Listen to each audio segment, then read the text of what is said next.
Channel স্পুনফুল Deloitte. আজকে রান্না করব রুই মাছের কোপ্তা কারি। যার জন্য বাটিতে জল বসিয়ে দিয়েছি, দিয়ে দিলাম তেজপাতা, গোলমরিচ, গোটা চারেক রসুন, কাঁচা লঙ্কা চিড়ে, এলাচ, দারচিনি। তারপর মাছটাকে ভালো করে সিদ্ধ করে নিয়ে আলাদা করে নিচ্ছি। আর এদিকে সিদ্ধ করা রসুনটাও আমি নিয়ে নেব, একটুখানি থেতো করে নিলাম। আর মাছ থেকে ভালো করে কাঁটাটা বেছে মাছগুলো দিয়ে দিলাম কাঁচা লঙ্কা কুচি, ধনেপাতা কুচি, একটা ম্যাগি মশলা, একটু বিট নুন, দিয়ে দিলাম 1 চামচের মতো বাটার মেল্ট করে। তারপর দিয়ে দেবো একটু মেয়োনিজ, একটু চিনি আর 1 চামচের মতো ব্রেড ক্রাম্বস দিয়ে ভালো করে সমস্ত উপকরণটা ভালো করে মাখিয়ে নেব। আর গোল গোল করে কোপ্তার আকারে এক একটা কোপ্তা এইভাবে তৈরি করে নেব। তারপর প্যান বসিয়ে একটু অয়েল ব্রাশ করে দিয়ে দিলাম আমি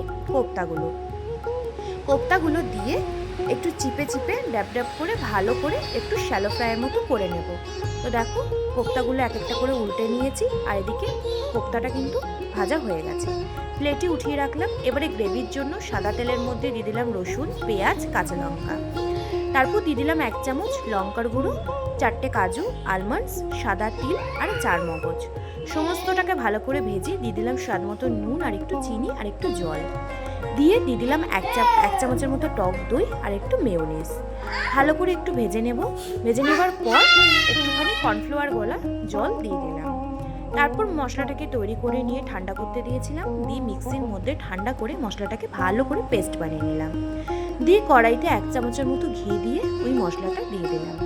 তারপর মশলাটা দেওয়ার পর যখন একটু ফুটে আসবে দিয়ে দিলাম আমি রুই মাছের কোপ্তাগুলো। দেওয়ার পর ভালো করে একটু নাড়াচাড়া করে ফুটতে দিয়েছিলাম। এবারে ওপর দিয়ে দিলাম রোস্টেড কাসুরি মেথি।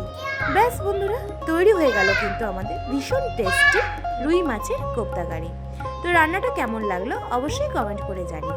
দেখা হচ্ছে আরও আরেকটা নতুন রান্না নিয়ে। এখনের মতো টাটা।